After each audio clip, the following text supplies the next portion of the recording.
He dreamt an old dream of 3 knights in white cloaks and a tower long fallen, and Lyanna in her bed of blood. In the dream his friends rode with him, as they had in life. Proud Martin Cassel, Jory's father, faithful Theowall, Ethan Glover, who had been Brandon's squire, Sir Mark Risewell, soft of speech and gentle of heart, the Crannog man, Howland Reed, Lord Dustin, on his great red stallion.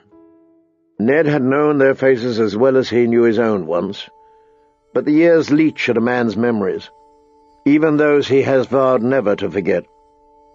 In the dream they were only shadows, grey wraiths on horses made of mist. They were 7 facing 3, in the dream as it had been in life. Yet these were no ordinary 3. They waited before the round tower, the red mountains of dawn at their backs, their white cloaks billowing in the wind. And these were no shadows. Their faces burned clear even now. Sir Arthur Dane, the Sword of the Morning, had a sad smile on his lips. The hilt of the great sword Dawn poked up over his right shoulder. Sir Oswald Went was on one knee, sharpening his blade with a whetstone. Across his white enamelled helm, the black bat of his house spread its wings. Between them stood fierce old Sir Gerald Hightower, the White Bull, Lord Commander of the King's Guard. "I looked for you on the Trident," Ned said to them. "We were not there," Sir Gerald answered. "Woe to the usurper if we had been," said Sir Oswald. "When King's Landing fell, Sir Jamie slew your king with a golden sword, and I wondered where you were." "Far away," Sir Gerald said, "or Ares would yet sit on the Iron Throne, and our false brother would burn in 7 hells."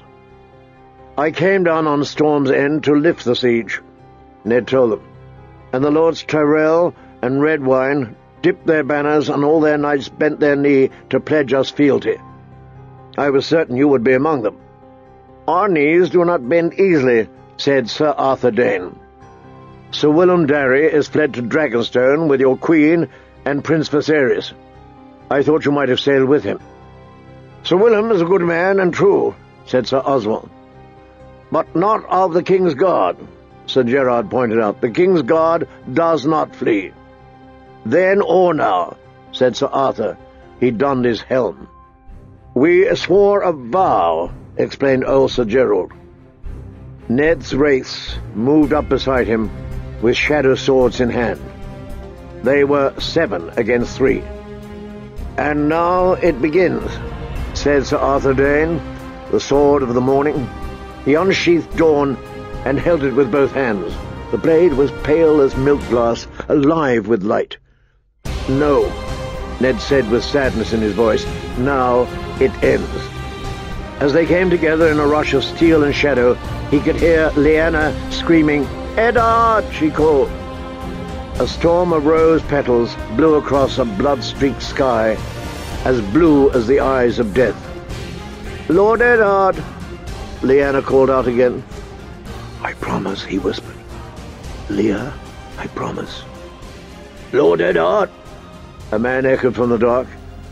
Groaning, Eddard Stark opened his eyes. Moonlight streamed through the tall windows of the Tower of the Hand. "Lord Eddard!"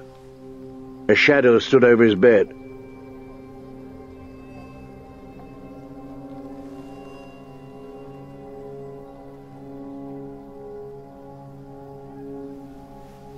Your pardon, your grace.